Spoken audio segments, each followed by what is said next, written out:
हा दिसतोय हा आमचा येवती प्रकल्प आहे।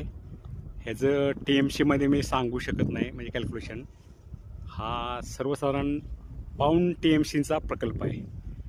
हे एकूण आम्हाला आमच्या इथल्या शेळकेवाडी असेल, येवती, सवादी, मासोली, ओन, ओंडोशी, ओन, उंडाळे या गावांना हा पाणी पुरवठा करत असतो। एकूण उन्हाळ्यामध्ये आम्हाला प्रत्येक महिन्याला एक असे 4 आवर्तन सुटत असतात।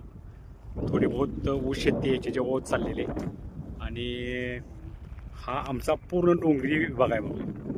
हा पूर्ण डोंगर दिसतात तुम्हाला आणि ह्याच्यामुळं तुम्हाला हे जेव्हा प्रकल्प बांधकाम केलं त्यावेळेला कोणत्याही गावाला धोका नव्हता। तर इथं पाठीमाग 2 वाड्या आहेत बघा, शेळकेवाडी क्रमांक 1, शेळकेवाडी क्रमांक 2।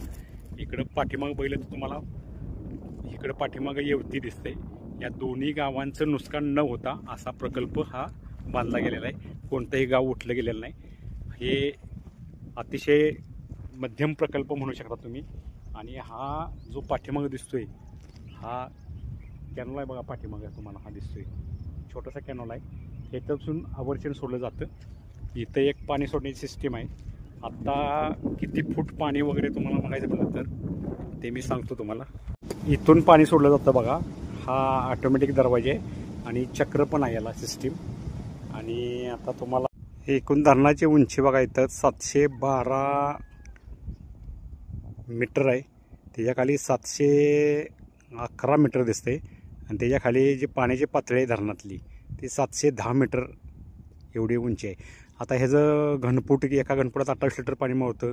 मग किती घनफूट क्युबिक किस्वेस हे कॅल्क्युलेशन खूप अवघड आहेत।